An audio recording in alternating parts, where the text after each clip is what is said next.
Olá pessoal, tudo bem com vocês? Sejam todos muito bem-vindos a mais uma aula especial. Eu sou a professora Camila Abrantes e vou estar aqui com vocês hoje falando a respeito de uma atualização importantíssima de um dos principais temas que são cobrados em provas de concurso e de residência, que é o tema de diabetes. Então você não pode deixar passar essas informações, essas atualizações, porque com certeza as bancas vão estar de olho aí para cobrar para vocês essas novidades. Então, à medida que essas atualizações elas vão sendo publicadas, imediatamente a nossa equipe já traz aqui esse conteúdo para você, já libera a videoaula, tá? E além disso, já incorpora também essas atualizações lá nas aulas do curso completo. Então, essas atualizações, elas são contínuas, de forma que você encontra na área do aluno, no curso completo, e também para quem tem aí o tratado de enfermagem e do SUS. Lembrar também que a cada nova atualização, a cada nova tiragem, né, publicação, os novos exemplares, eles também saem com essas atualizações. Então, dessa forma, a gente garante para você um curso, tanto da parte online, né, totalmente atualizado, mas também os novos exemplares, né, os tratados de enfermagem do SUS, totalmente atualizados também. Deixa eu dar uma dica aqui para você, tá? Eu imagino, né, que, como eu falei para vocês, a gente está falando de um tema que ele despenca nessas provas de concurso e de residência. Dificilmente você vai fazer uma prova aí que não tenha pelo menos uma questão relacionada com o tema de diabetes, tá bom? Então, imagine que você já estudou previamente, né, e diabetes não é aquele conteúdo superficial ou um conteúdo, né, curto de se estudar. Então, imagine que você já estudou, já resolveu o máximo de questões possíveis a respeito do tema, e aí, o que foi que aconteceu agora em julho? Nós tivemos uma atualização relacionada com o diagnóstico de diabetes. Gente, uma dica para você, se você já estudou, ou até mesmo independente, né, de já ter estudado, faz um caderninho, tá? Faz um caderninho só com atualizações desses temas de enfermagem, porque isso vai facilitar demais o teu processo aí durante a organização e planejamento dos teus estudos e vai te ajudar também a fixar e a memorizar essas atualizações. Se você for como eu mesmo só consigo estudar escrevendo, eu escrevo muito, eu mesma vou fazendo, à medida que eu vou estudando, revisando, eu já vou montando, né, e fazendo os meus próprios mapas mentais. Então, deixa um caderninho ali separado só para essas atualizações. Nós temos, como eu disse anteriormente, essas atualizações, elas são contínuas. Então, imagina aí você parar, poxa, onde foi mesmo que eu coloquei e agora como é que eu vou estudar essas atualizações? Faz isso, faz esse caderninho de atualização que eu tenho certeza que vai contribuir demais aí no teu processo de aprendizado e de estudo, tá bom?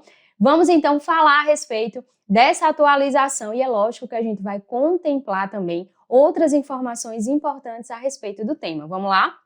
Então, como eu falei para vocês, a gente vai trazer aqui a atualização de diabetes mellitus, direcionado aqui com a diretriz da Sociedade Brasileira de Diabetes, publicação que nós tivemos agora em julho de 2024, né, mas que a gente vai discutir outros pontos importantes. Então, em especial, o que a gente vai discutir hoje, toda a nossa aula aqui, ela vai ser direcionada para o tópico, para o capítulo de diagnóstico de diabetes. A atualização, ela foi voltada aqui para esse tópico.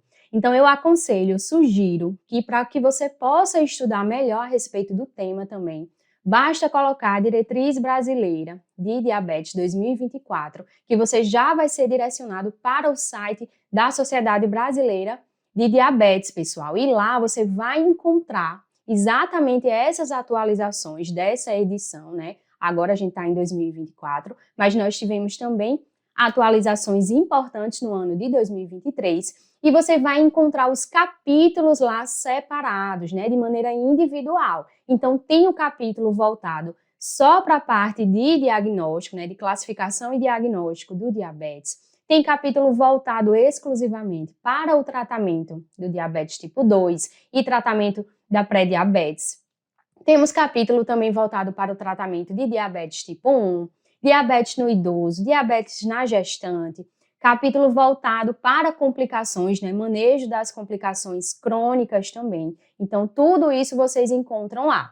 Ele ainda não está totalmente completo, a edição ela não está totalmente completa, é diferente, por exemplo, da edição anterior, onde você encontra em um único arquivo toda a parte da diretriz brasileira da sociedade, a diretriz da Sociedade Brasileira de Diabetes relacionada com esse tema, tá? A gente ainda não tem esse compilado todo em um único arquivo e é por isso que a Sociedade Brasileira de Diabetes ela vai colocando ali de maneira contínua atualizações até que de fato a gente tenha um compilado único. Por isso que é importante também você acompanhar por meio desse site, né, a atualização desses capítulos e eles vão colocando lá de maneira contínua. Então, como eu falei para vocês, nossa aula aqui hoje é voltada para o tópico de diagnóstico, e foi exatamente esse tópico que em julho de 2024 nós tivemos uma atualização. Então, vamos lá.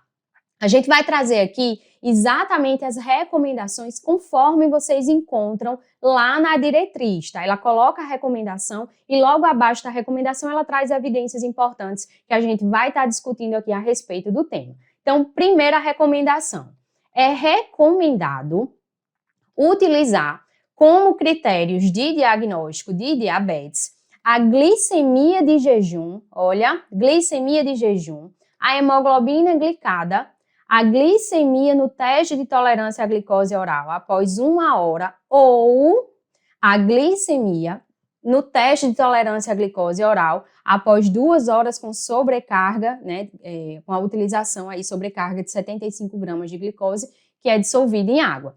Se somente um exame estiver alterado, este deverá ser repetido para confirmação. Vamos falar a respeito disso aqui. Primeira coisa, gente, vamos relembrar aqui rapidinho o que é que vem a ser esse diabetes. O diabetes nada mais é, né, do que um distúrbio metabólico caracterizado pela presença de hiperglicemia. Essa hiperglicemia persistente, ela vai ser decorrente ali, né, pela produção insuficiente, pela deficiência na produção dessa insulina ou alterações na sua secreção, né, na sua ação. E aí, nesse caso, pessoal, o que é que eu tenho que pensar? Que o diagnóstico do diabetes, ele vai ser baseado exatamente em detectar essa hiperglicemia.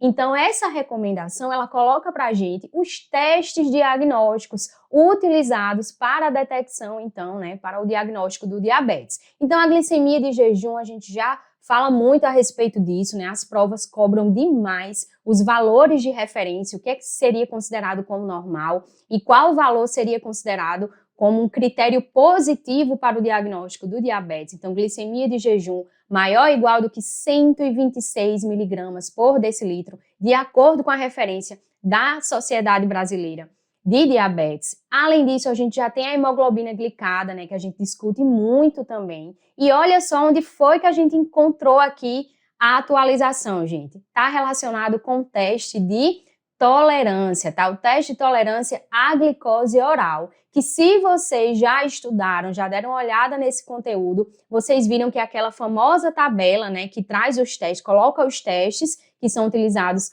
como critérios ali para o diagnóstico do diabetes, e ele coloca quais são os testes. Então, a gente tem lá glicemia de jejum, a gente tem a hemoglobina glicada, a gente tem o teste de tolerância à glicose oral após 2 horas de sobrecarga, era isso que a gente encontrava, e tem a glicemia casual também, que daqui a pouco a gente vai falar sobre isso. Então, qual é a grande atualização, qual é a grande novidade? É que agora a gente tem, além do teste de tolerância à glicose oral, né, a gente tem também a questão desse teste após 1 hora, gente, após 1 hora de sobrecarga com 75 gramas de glicose que são dissolvidas em água. Então, só lembrando como esse teste é realizado, né?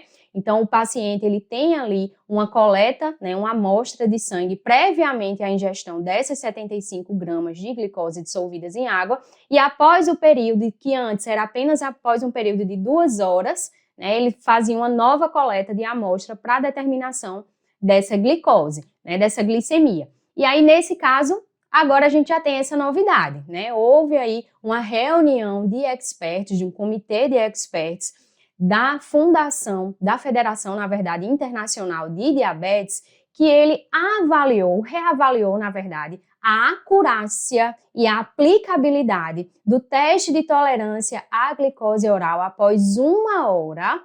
E esse teste aí, como é que ele se comporta, qual seria a sua acurácia e aplicabilidade para o diagnóstico do diabetes e do pré-diabetes. Então, o que é que foi constatado através dos estudos, pessoal? Olha aqui esse detalhe, porque com certeza as bancas vão cair em cima, tá? Foi visto que o teste de tolerância à glicose oral após 1 hora, além de ser mais prático do que quando a gente compara com o teste de tolerância à glicose oral de 2 horas, além de ser mais prático, ele também se mostrou superior, tá? Mais prático e superior na detecção de indivíduos que apresentam um risco para o desenvolvimento de diabetes tipo 2. Então vejam que a partir do momento que eu tenho essa superioridade, então a gente favorece uma detecção mais precoce de diabetes e, consequentemente, nós também temos, né, uma possibilidade de intervir precocemente, né, na vida desse indivíduo, evitando aí complicações relacionadas à hiperglicemia. Então essa é a grande atualização. Hoje, pode ser utilizado o teste de tolerância à glicose de 1 hora, que se mostrou superior, tá? Inclusive é recomendado que a gente utilize ele em detrimento do teste de tolerância à glicose oral de 2 horas, tá certo? Então, se somente um exame estiver alterado, este deverá ser repetido para confirmação.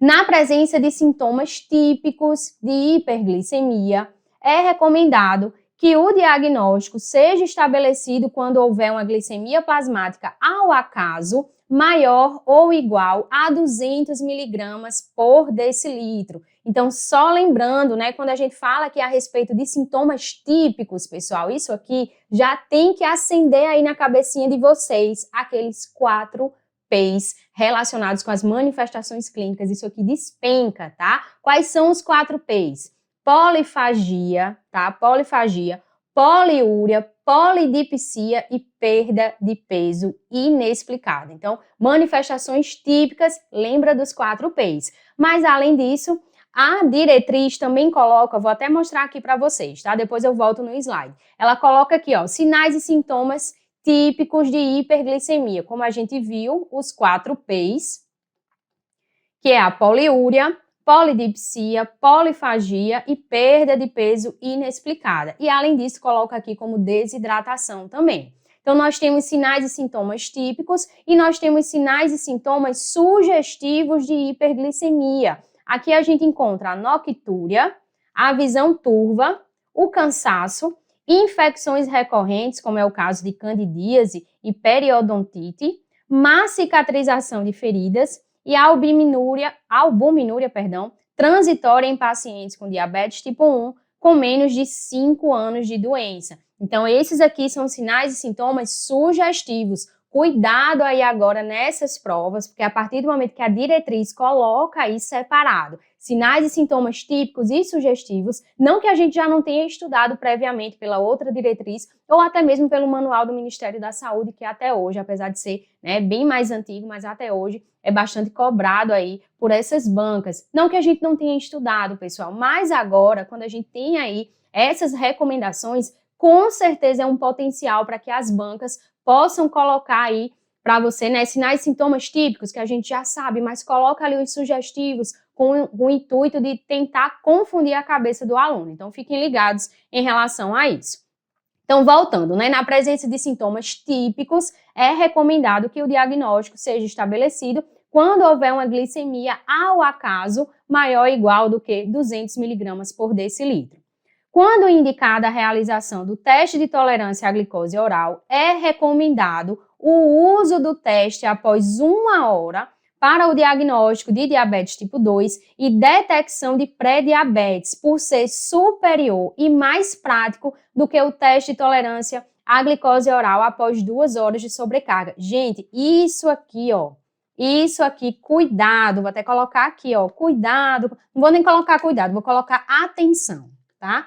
Atenção com essa informação, porque é exatamente isso aqui que as bancas podem cobrar de vocês de acordo com tudo que a gente falou anteriormente. Então, vejam que essa atualização, além de trazer a incorporação do teste de tolerância à glicose oral de 1 hora, já coloca aqui, ó, é ele que deve ser utilizado, ó. Recomenda o uso desse teste para diagnóstico de diabetes tipo 2 e de pré-diabetes. Por quê? Porque ele se mostrou superior e ele se mostrou mais prático do que o teste de tolerância à glicose oral após 2 horas. Então, ele pode ser utilizado após 2 horas? Pode, mas ele é uma maneira aí, né, um teste alternativo. A maior recomendação é que, de fato, a gente utilize aqui, quando recomendado, o teste de tolerância à glicose oral após 1 hora de sobrecarga. Então, atenção aqui demais a essa recomendação. Então, aqui a gente já falou a respeito dos principais sinais e sintomas relacionados com a hiperglicemia. E resumindo o que a gente falou inicialmente, né?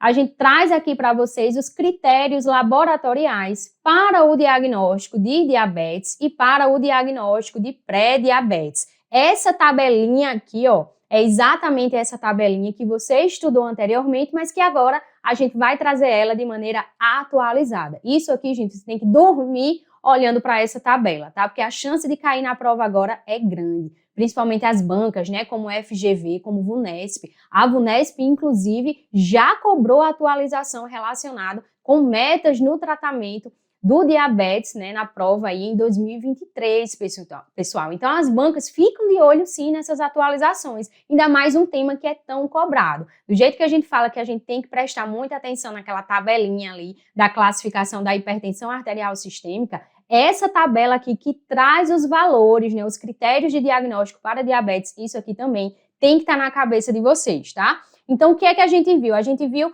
que são utilizados como testes a glicemia em jejum, a glicemia ao acaso para aqueles pacientes que apresentam sintomas típicos.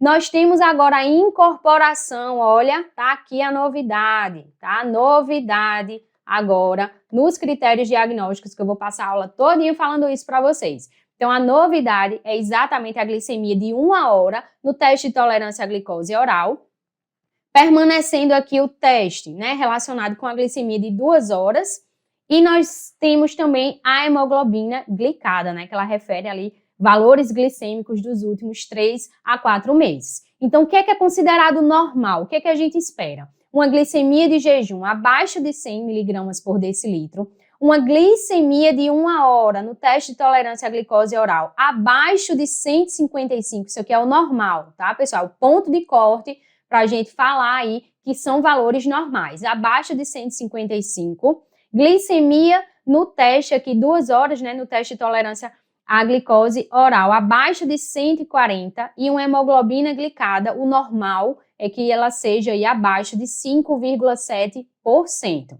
O indivíduo ele vai ser considerado como pré-diabético se ele tiver aí uma glicemia de jejum entre 100 a 125 miligramas por decilitro.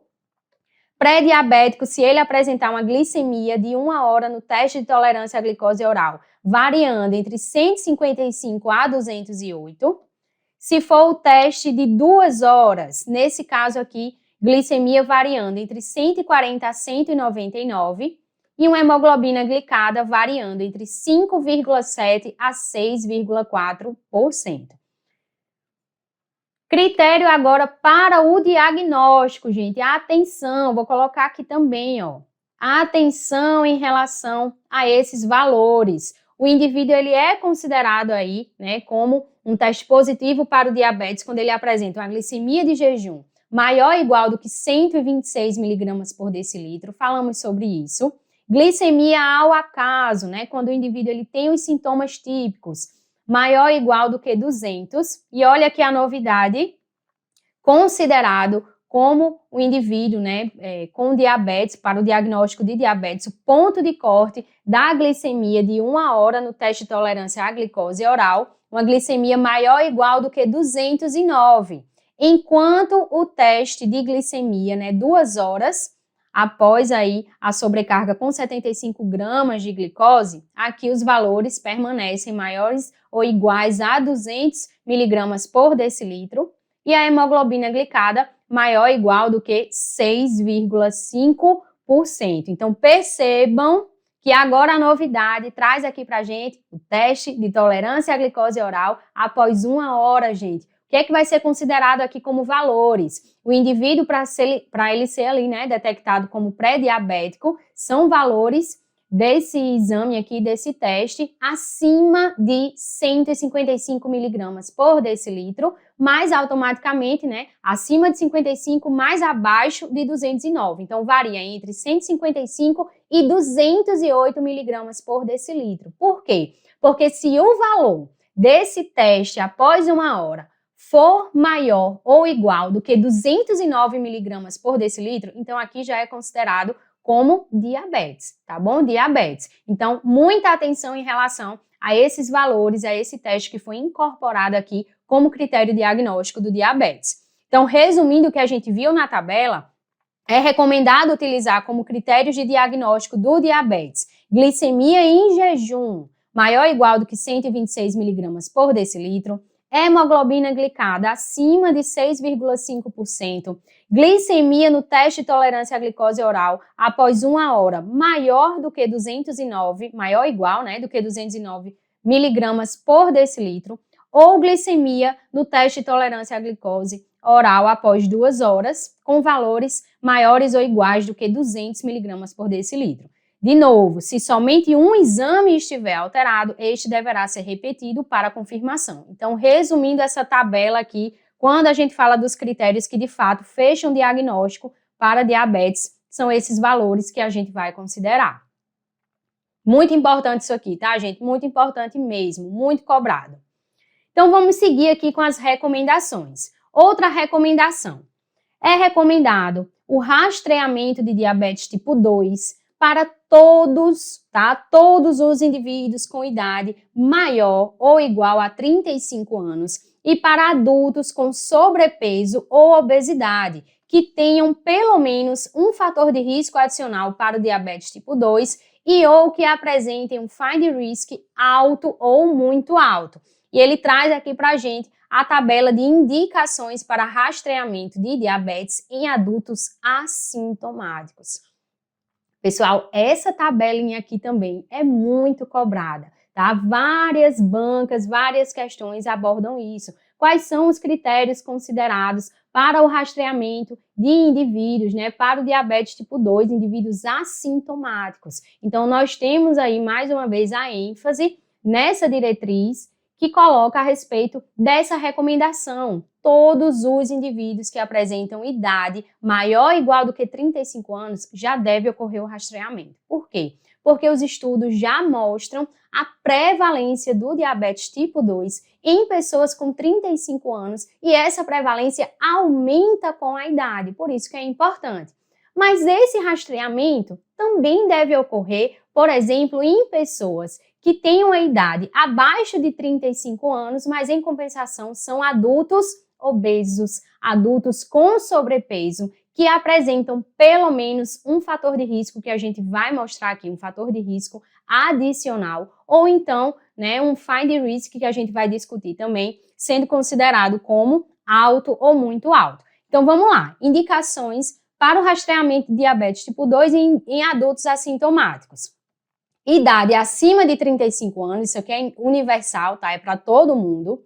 Idade abaixo de 35 anos, porém com sobrepeso ou obesidade. E mais um fator de risco. Que fator de risco é esse? Por exemplo, a gente tem aqui um indivíduo que tem história familiar de diabetes tipo 2 em parente de primeiro grau, né? Já há uma grande associação do desenvolvimento de um risco aumentado para essas pessoas.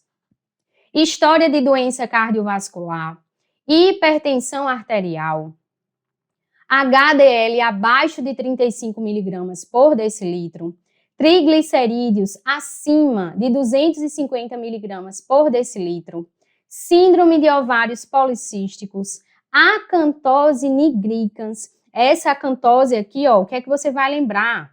A gente lembra de manchas escuras, tá? Manchas escuras, tá certo? Manchas escuras que acontecem na pele, principalmente na parte do pescoço, da parte da axila, né? Ali nas dobras. E é uma doença que ela tá relacionada com a resistência à insulina, tá? É um marcador de resistência à insulina caracterizado por essas placas que são hiperpigmentadas.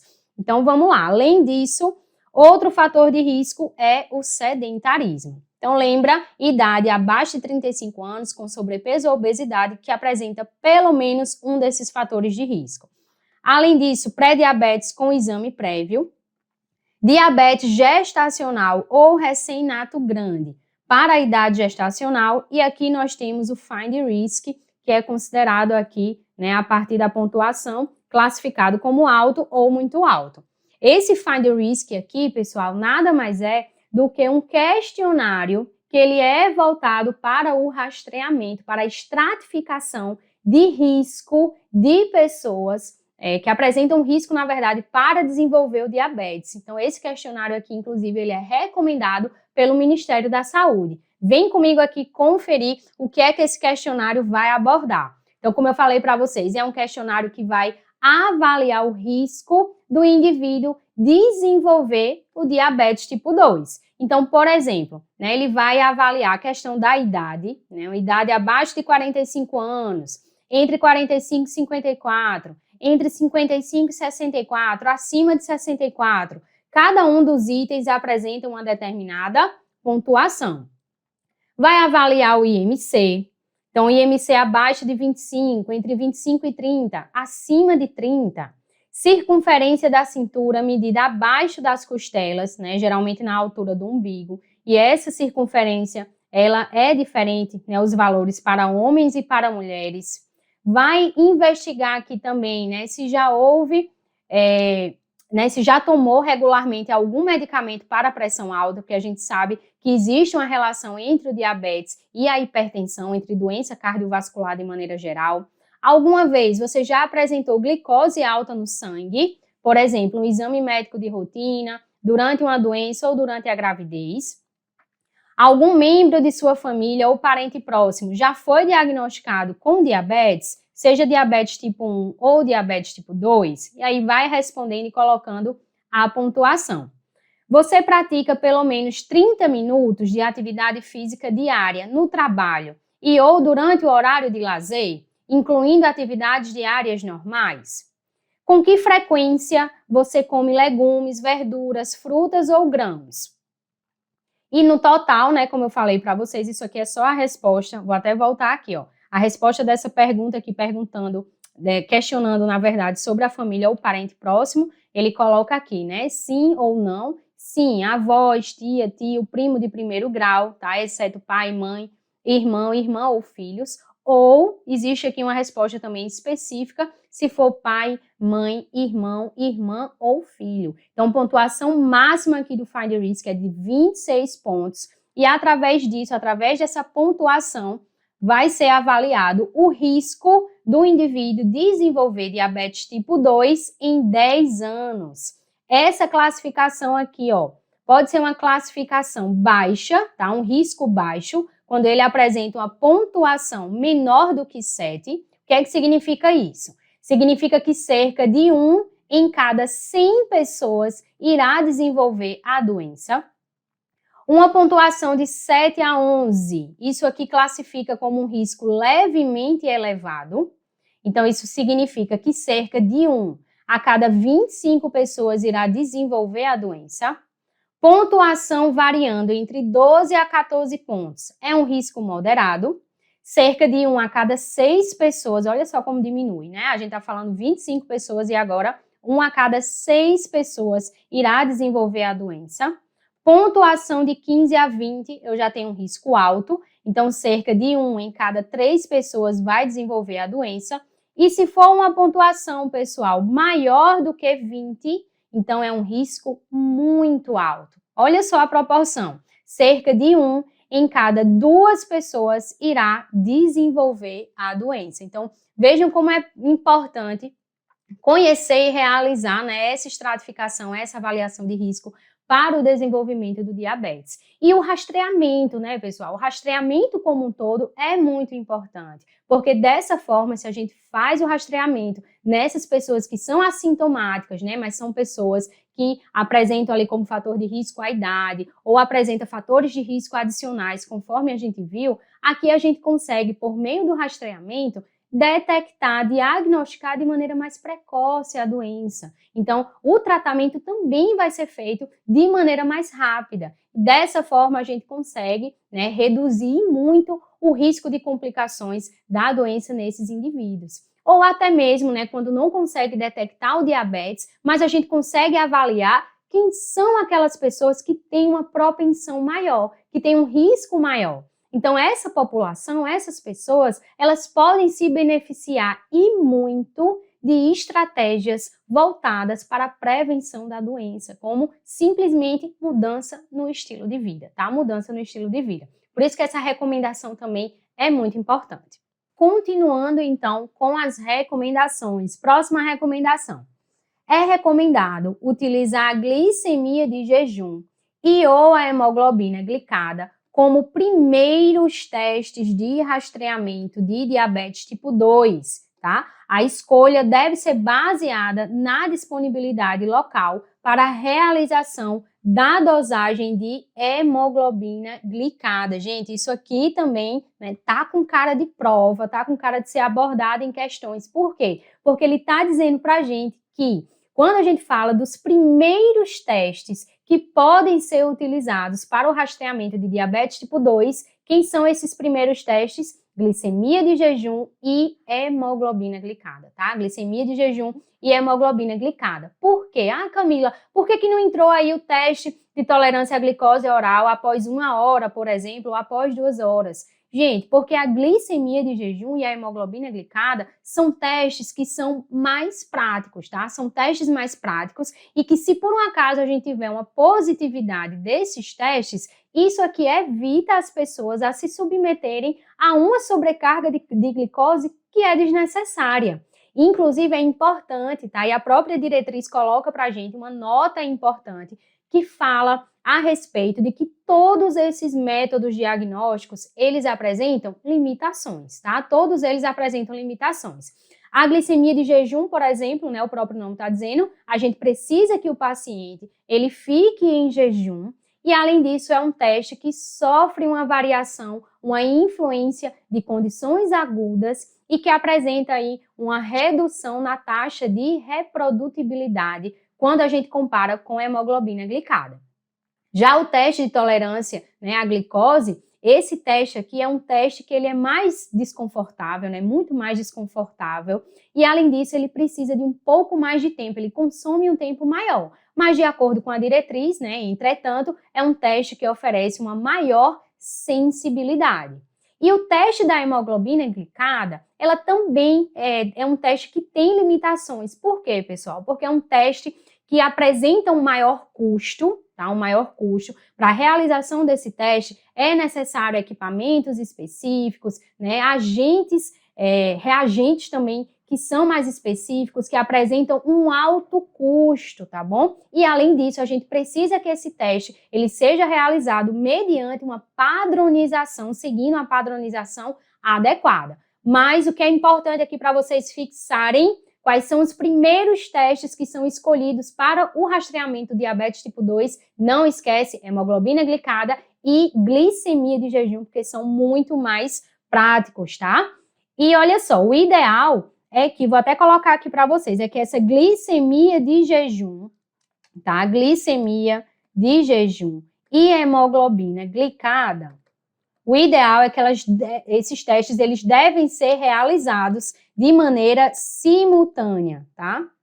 De maneira simultânea, tá certo? Para o rastreamento inicial de diabetes tipo 2 em locais com viabilidade financeira e disponibilidade técnica também, que é o que a gente tá vendo aqui, ó. Rastreamento inicial do diabetes em indivíduos assintomáticos no Brasil. Se for um local com viabilidade financeira e disponibilidade técnica total, como eu disse para vocês, medida simultânea de glicemia plasmática e de hemoglobina glicada, em amostra de sangue obtida em jejum, num período de 8 a 12 horas. Entretanto, se for um local com viabilidade financeira e disponibilidade técnica parcial, nesse caso aqui, gente, vai ser escolhido a glicemia plasmática em amostra de sangue obtida em jejum de 8 a 12 horas. Isso porque, conforme a gente já falou anteriormente, a hemoglobina glicada ela está relacionada a um alto custo, é um teste aí, né, que necessita de equipamentos, de padronização adequada, de profissional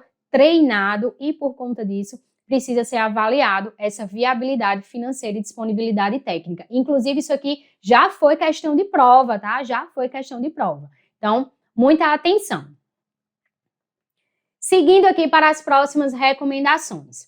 Em adultos com pré-diabetes, definido previamente por glicemia de jejum e hemoglobina glicada, é recomendado a realização adicional do teste de tolerância à glicose oral após 1 hora para diagnóstico de casos de diabetes tipo 2 não anteriormente detectados. Então, veja, se o indivíduo ele foi classificado aqui como um indivíduo pré-diabético, né, por conta ali do teste que foi realizado de glicemia e de hemoglobina glicada, então, nesse caso, é recomendado um teste adicional. E veja quem é escolhido aqui, gente, o teste de tolerância à glicose oral após 1 hora.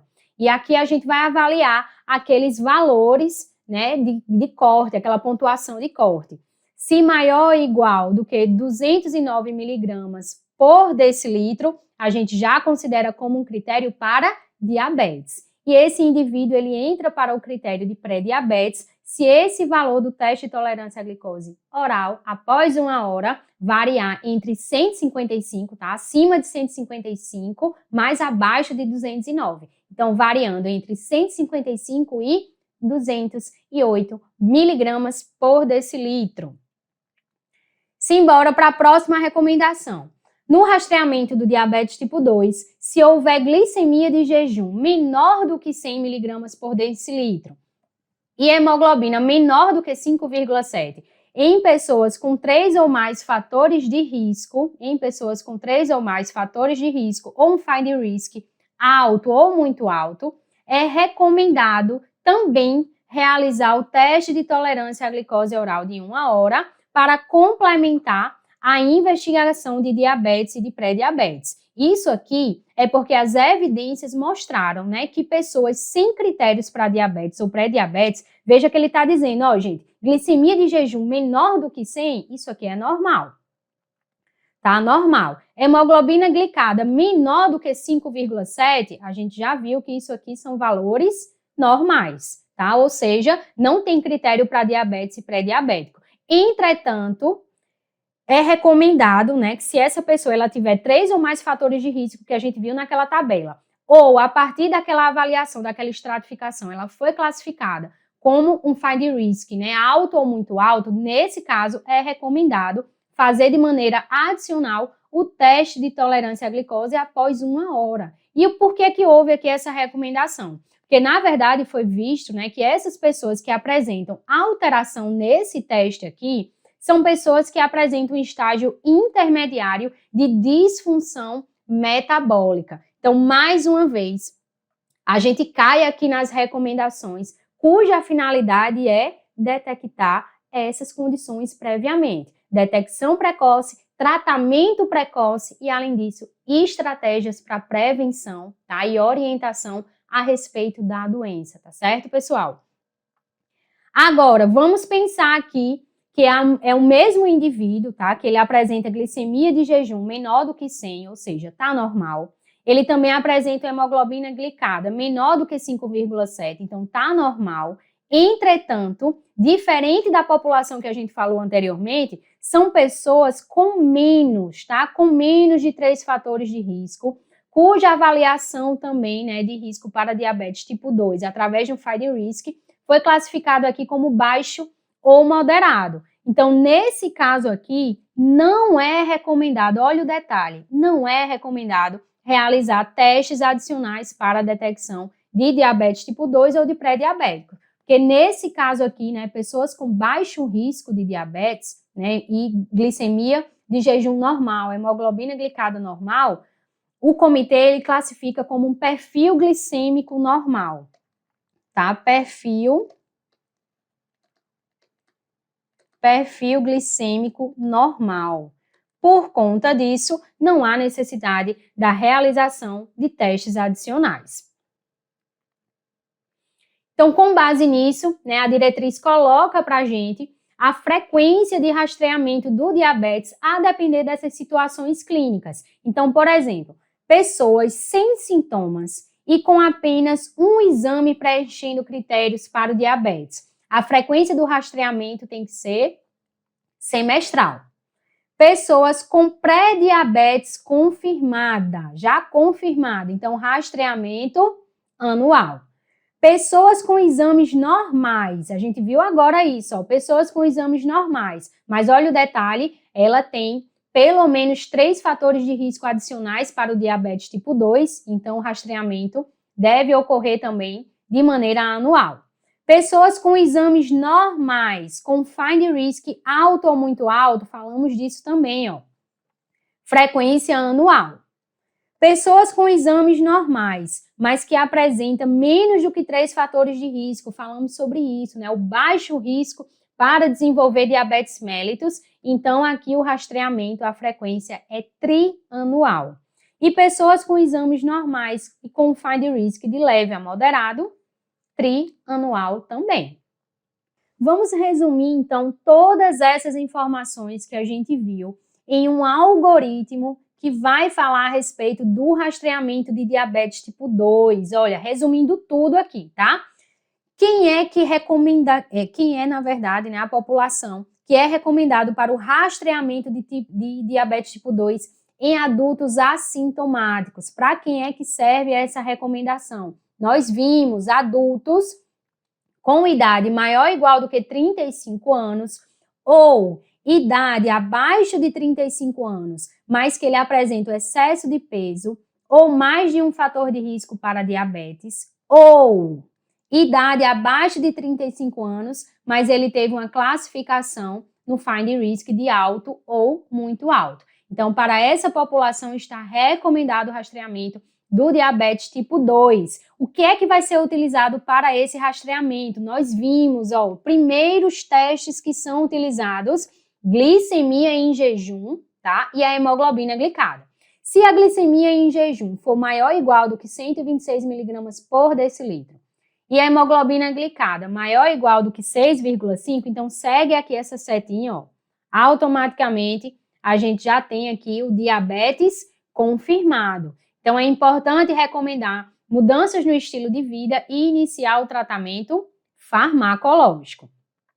Agora, se a glicemia de jejum e ou a hemoglobina glicada, tá? O ideal, lembrando aqui, incluir ambos os testes de maneira simultânea, tá certo? Se por um acaso essa glicemia de jejum for maior ou igual do que 126 mg por decilitro, ou hemoglobina glicada maior ou igual do que 6,5%, sem outro critério para diabetes, então aqui vai ser recomendado um teste adicional, tá? O teste adicional. E aí, lembrando, né, preferencialmente repetir o teste alterado, tá bom? Preferencialmente repetir o teste alterado. E quando a gente fala, né, do teste adicional, a gente também fala aqui, ó, que o preferencial é o teste de tolerância à glicose após 1 hora. O teste adicional confirma diabetes? Se confirmar, ó, se sim, teste adicional confirma diabetes? Sim, então diabetes confirmado. Não confirma o diabetes? Então recomenda mudança no estilo de vida e repete o exame em 6 meses. Agora, se a glicemia em jejum for maior ou igual do que 100, tá? For maior ou igual do que 100 e menor do que 126 mg por decilitro e ou hemoglobina glicada maior ou igual do que 5,7, mas menor do que 6,5%, agora sim, gente, nós temos a indicação, tá? Do teste adicional de confirmação do teste de tolerância à glicose oral após 1 hora. Então, veja que o que a gente está discutindo aqui vai depender, né, de quais são os testes que estão sendo considerados aí como positivos. A primeira parte do algoritmo que a gente viu, ó, tanto a hemoglobina glicada quanto a glicemia de jejum deram positivas aí para o critério considerado para diagnóstico. No segundo momento, ou a glicemia foi alterada ou a hemoglobina foi alterada. E aí, nesse caso, teste adicional de confirmação. Nesse caso aqui, glicemia maior ou igual do que 100, né, e menor do que 126, ou seja, seria aquele critério para pré-diabetes, e ou hemoglobina glicada, né, entre 5,7 e menor do que 6,5. Então, nesse caso, teste adicional. Se esse teste de tolerância após 1 hora for menor do que 209 miligramas por decilitro, então nós temos aqui a classificação para pré-diabetes. Recomendado mudança no estilo de vida e repetir o exame com 1 ano, tá? E considerar prevenção farmacológica. Agora, voltando aqui, né? Se o teste de tolerância após 1 hora foi maior ou igual do que 209, falamos a aula inteira a respeito disso, gente. Maior ou igual do que 209, isso aqui, ó, já vai ser necessário o quê? Repetir esse teste, tá certo? Repete novamente. E se de fato continuar com valores, né, maiores ou iguais do que 209, nós temos diabetes confirmado. Diabetes confirmado. E aí, recomendar mudanças no estilo de vida e tratamento farmacológico vai ser iniciado. Vamos para uma outra situação.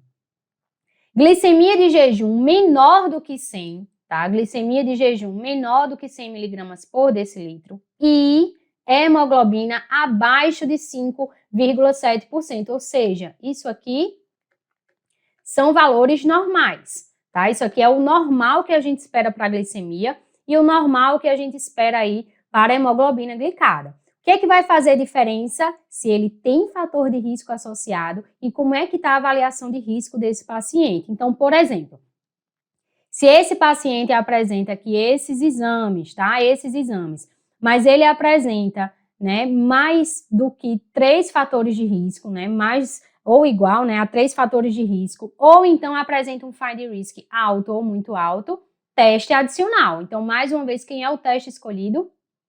Tolerância à glicose após 1 hora. Se ficar entre 155 e 208, já falamos sobre isso, nós temos aqui o estado de pré-diabetes. Se por um acaso esse teste de tolerância após 1 hora for menor do que 155, então, gente, isso aqui é um perfil glicêmico normal, tá? Ter cuidado aqui com mudanças no estilo de vida e repetir o exame em 1 ano. Entretanto, glicemia normal, hemoglobina glicada normal e o indivíduo ele é de baixo risco. Baixo risco por quê? Porque ele apresenta menos de 3 fatores de risco ou uma avaliação de risco por meio da estratificação como classificação baixo ou intermediário. Então, nesse caso, não é necessário a realização de testes adicionais. Por quê? Porque ele já vai ser considerado como perfil glicêmico normal. Então, pessoal, percebam, tá, que tudo que a gente comentou anteriormente, todas as outras recomendações, elas estão aqui resumidas nesse algoritmo. Então, quando você estuda esse algoritmo aqui, você consegue perceber as atualizações e outras recomendações que são importantes para o rastreamento de pessoas aí, né, de indivíduos assintomáticos, é um rastreamento para o diabetes tipo 2. Então, muita atenção aqui com esse algoritmo também.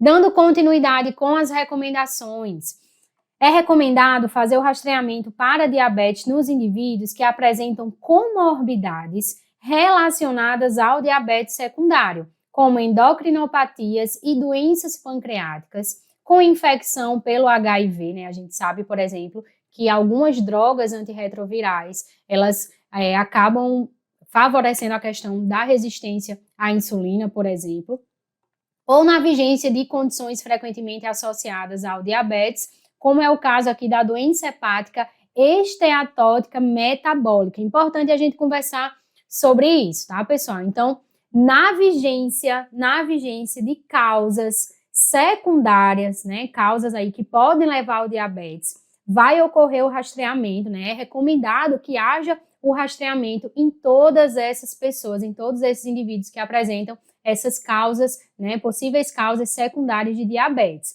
Existe uma nota importante, vocês podem olhar isso também à medida que estiverem estudando, né, pelo site, pela diretriz ali no capítulo. A própria diretriz, ela vai colocando notas importantes em relação a algumas recomendações. Então, por exemplo, vocês vão encontrar lá uma nota importante relacionada com a doença hepática esteatótica metabólica. Por quê? Qual é a recomendação que a gente tem? A Sociedade Brasileira de Diabetes recomenda que todos os indivíduos com doença hepática esteatótica metabólica, ele seja rastreado para o diabetes tipo 2. Isso porque já existe uma associação, né, como uma causa secundária para o aparecimento desse diabetes, então já existe um risco maior da pessoa que apresenta essa doença hepática esteatótica metabólica a apresentar o diabetes tipo 2. Mas além disso, pessoal, a presença, né, se confirmado, esse diabetes tipo 2, esse diabetes, ele pode fazer com que haja a progressão da doença para estágios mais graves. Então, por exemplo, ela acaba evoluindo aí para diferentes graus de fibrose, acaba evoluindo também para cirrose, para esteatohepatite e até mesmo para hepatocarcinoma. Então, é importante aí esse tema relacionado com doença hepática esteatótica metabólica. É recomendado que pacientes que irão iniciar medicações com potencial efeito hiperglicemiante, como glicocorticoides ou antipsicóticos, sejam rastreados para diabetes antes e após o início do tratamento. Antes e após o início do tratamento. Importante essa recomendação também, porque ela fala a respeito, né, do diabetes, da hiperglicemia induzida por medicamentos, em especial aqui os glicocorticoides e os antipsicóticos. Então, relembrando aqui, tá, gente? Quais são as evidências em relação aos glicocorticoides? A gente sabe que existem alguns fatores de risco que aumentam as chances, né, o risco aí desse desenvolvimento de hiperglicemia induzida por glicocorticoide. Então, por exemplo, que fatores de risco são esses? Aqueles pacientes que apresentam IMC elevado, paciente que tem idade avançada, paciente que faz uso de doses mais altas de glicocorticoides, pacientes que necessitam de um tempo de tratamento da doença maior, tá? Um tempo mais prolongado, pacientes que já têm aí uma história familiar prévia de diabetes também. Então, tudo isso facilita nessa propensão, essa maior possibilidade de risco de desenvolver essa hipoglicemia induzida por glicocorticoide. E aí, nesse caso, o teste da hemoglobina glicada, né, se mostrou importante na detecção desse tipo de hiperglicemia. E quando a gente fala dos antipsicóticos, né, já existe aí uma associação também do uso de antipsicóticos e o risco para o desenvolvimento de diabetes. Tanto a gente tem mecanismos diretos envolvidos, como é o caso, por exemplo, dos antipsicóticos acabarem, né, interferindo na sensibilidade e na secreção da insulina, assim como a gente também tem fator indireto, né? Muitos antipsicóticos acabam levando ali o paciente a ter um aumento do peso. E a gente viu, né, que o sobrepeso, por exemplo, é um fator de risco, sim, para o diabetes tipo 2, está muito relacionado com o diabetes tipo 2. Então, quem são os principais antipsicóticos aqui relacionados com esse risco? Vou colocar aqui para vocês, tá? Principais antipsicóticos, nós temos a clorpromazina, nós temos a clozapina, olanzapina, quetiapina e risperidona. Então, são os antipsicóticos, né, relacionados a esse risco elevado aí, né, um maior risco para o desenvolvimento do diabetes. É recomendado realizar triagem de diabetes tipo 2 em crianças e adolescentes a partir de 10 anos de idade ou após o início da puberdade, quando houver sobrepeso, obesidade e pelo menos um fator de risco adicional para diabetes tipo 2. Vem conferir aqui comigo os critérios que são utilizados para o rastreamento de diabetes tipo 2 em crianças e adolescentes assintomáticos. Crianças e adolescentes com sobrepeso ou obesidade, crianças com idade maior ou igual do que 10 anos ou após início da puberdade, conforme a gente viu, e que apresenta aqui um ou mais dos fatores de risco adicionais. história materna de diabetes tipo 2 ou diabetes gestacional durante a gestação da criança, história familiar de diabetes tipo 2 em parente de primeiro grau ou segundo grau, acantose nigricans, já falamos sobre isso, inclusive aí em relação à acantose, gente, ela está presente, tá? Os estudos mostram presente em quase 90% das crianças, tá? Em quase 90% das crianças. Hipertensão arterial, dislipidemia, síndrome de ovários policísticos. Então vejam que a presença de diabetes tipo 2 em crianças e adolescentes também é caracterizado, né, por alterações ali na secreção de insulina e, além disso, a gente tem também a resistência à insulina de forma como acontece ali semelhante no adulto, tá, pessoal? O que é que a diretriz também enfatiza? Que a prevalência de diabetes tipo 2 nessa população aqui está muito relacionada com o fator de risco, que é a obesidade, tá? Obesidade principalmente em meninas, obesidade principalmente em meninas. Mas a história familiar também é citado, né, como um ponto que precisa ser avaliado, uma vez que ele apresentou ali uma certa influência, né, quando a gente fala de fator de risco para o desenvolvimento do diabetes tipo 2 nessa população. E lembrar que crianças e adolescentes também, gente, eles são muitas vezes assintomáticos ou oligossintomáticos por um longo período de tempo. Por isso que isso justifica também essa recomendação, né, para que haja esse rastreamento de diabetes tipo 2 nessa população aqui que apresenta fatores de risco adicionais, para que seja detectado previamente o diabetes nessa população. E a gente vem aqui para uma outra recomendação, agora específica para o rastreamento de diabetes mellitus tipo 1.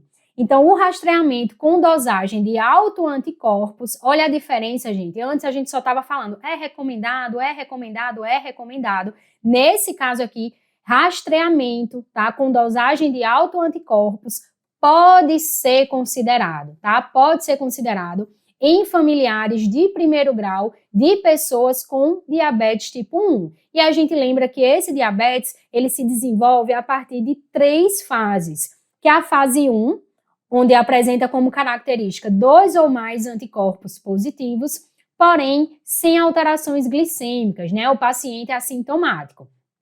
Na fase 2, 2 ou mais anticorpos positivos com disglicemia leve, porém sem critérios para diabetes, também aqui assintomático.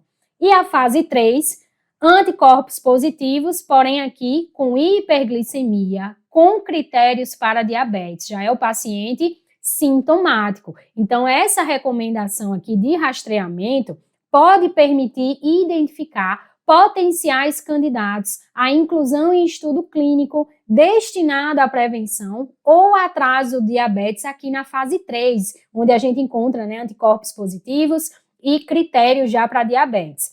Ou uso de medicações imunomoduladoras aprovadas por agências reguladoras. Vou só fazer uma observação aqui também que a gente encontra lá na nota, né, publicada pela Sociedade Brasileira de Diabetes, que coloca que são necessários sim, tá, pessoal? É necessário estratégias,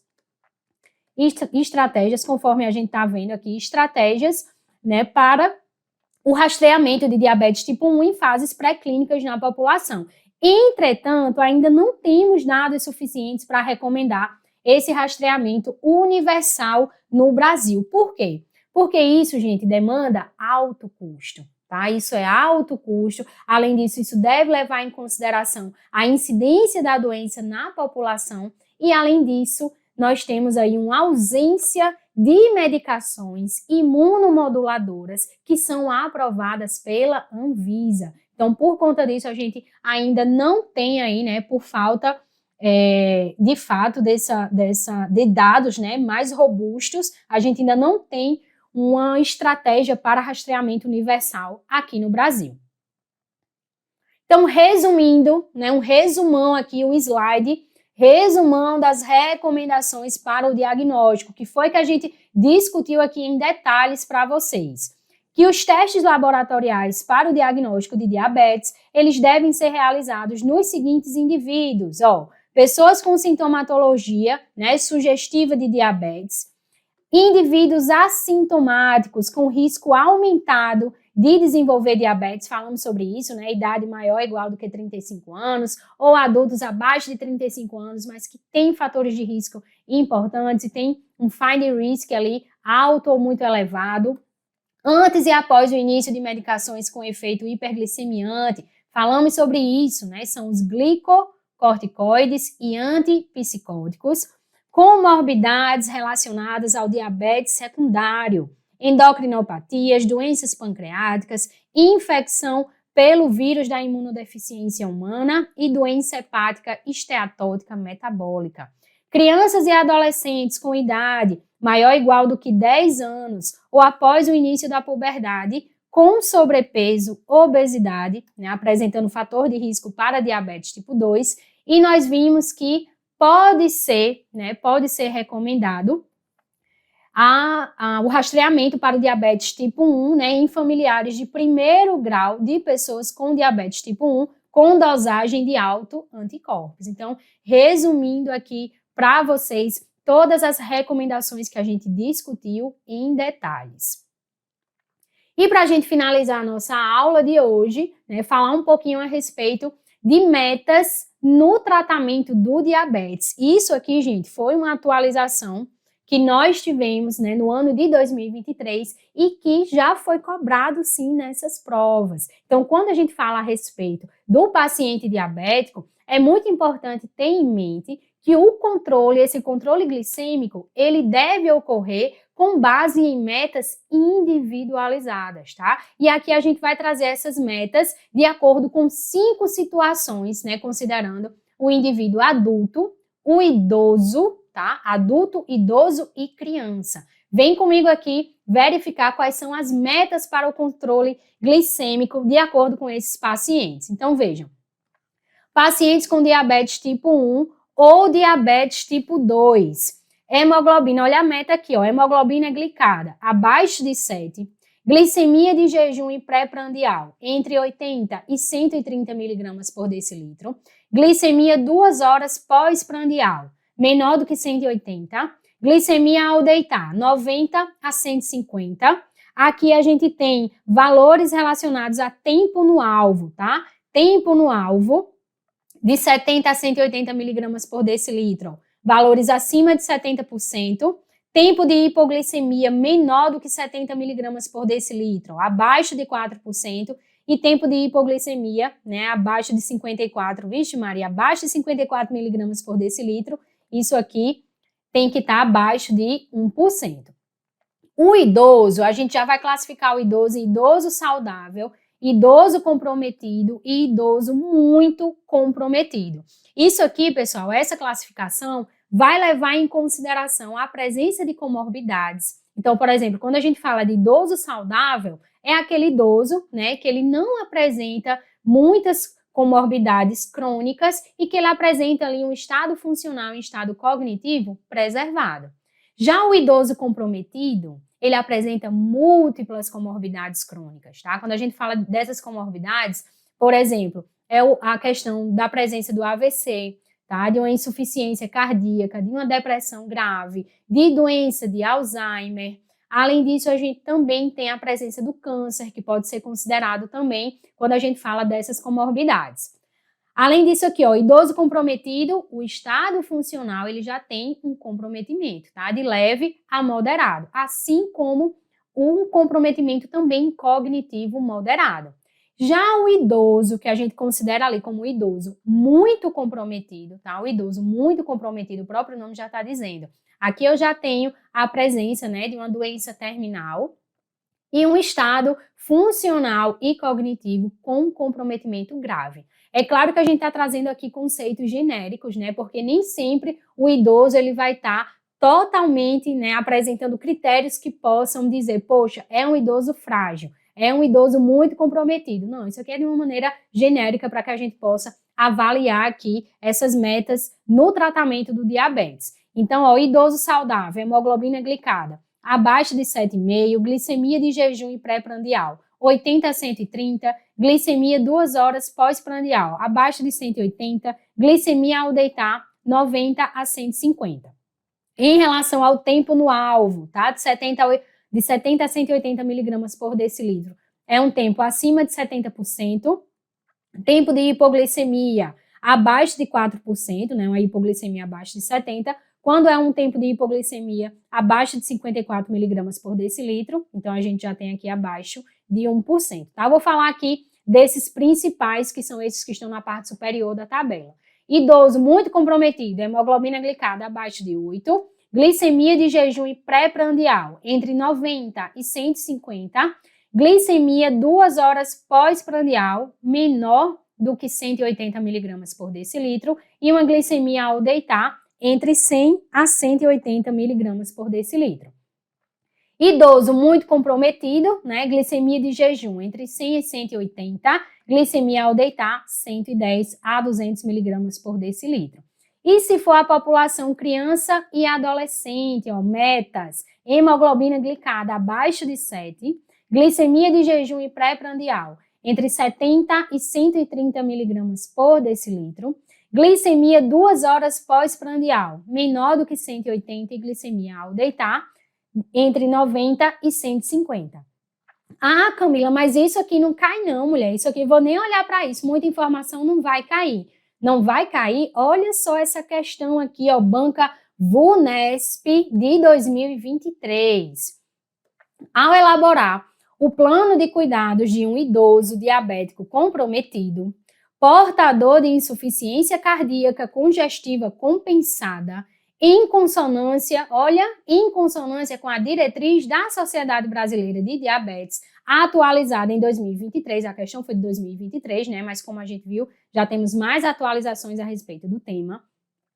O enfermeiro deve estabelecer como metas no tratamento do diabetes os seguintes valores para hemoglobina glicada e glicemia de jejum ou pré-prandial. Veja que aqui ele está falando que é um idoso comprometido, é um idoso frágil, perguntando para a gente qual seria a meta de hemoglobina glicada e de glicemia de jejum ou pré-prandial. Gente, de acordo com o que falamos, né, e vimos na tabela anterior, para o idoso frágil, veja que ele foi bem específico, né, idoso frágil, idoso comprometido, a meta aí é uma glicemia abaixo de 8, hemoglobina glicada abaixo de 8 e uma glicemia de jejum e pré-prandial entre 90 e 150 miligramas por decilitro. E é exatamente o que a gente vai ver aqui na alternativa letra A. De cara a gente já tem a resposta. Hemoglobina glicada abaixo de 8, glicemia de jejum pré-prandial entre 90 e 150. Hemoglobina menor ou igual do que 8,5, isso aqui a gente não tem, né, ali naquelas metas. Agora, uma glicemia de jejum e pré-prandial entre 100 a 180, isso aqui seria para o idoso, tá? Isso aqui seria para o idoso muito comprometido. Idoso muito comprometido, tá? Hemoglobina abaixo, menor ou igual do que 7,5, isso aqui seria para o indivíduo saudável, que é para o adulto saudável, tá? Seria aqui, na verdade, para o idoso saudável, tá certo? O adulto seria abaixo de 7. Então, idoso saudável, entretanto, uma glicemia de jejum e uma pré-prandial entre 90 a 150, isso aqui já seria para o idoso comprometido, aqui para o idoso comprometido. Hemoglobina, de novo, ó, hemoglobina glicada menor do que 7,5, isso aqui seria para o idoso saudável, tá? Idoso saudável. E quando a gente tem aqui uma glicemia de jejum pré-prandial de 80 a 130, isso aqui também seria para um idoso saudável, tá? Idoso aqui saudável. Hemoglobina abaixo de 7, aqui é o adulto, tá certo? Aqui, sim, abaixo de 7 é o adulto. Glicemia de jejum pré-prandial, abaixo não, entre 80 e 130 miligramas por decilitro, aqui é o adulto também, tá bom? Não é o idoso, é o adulto com diabetes tipo 1 ou diabetes tipo 2, tá certo? E com isso, pessoal, a gente finaliza aqui a nossa aula, falando aqui a respeito de atualizações importantes desse tema que despenca nessas provas. E eu gostaria de reforçar com vocês a importância, né? Uma dica importante aí, que é exatamente você separar um caderninho para as suas atualizações.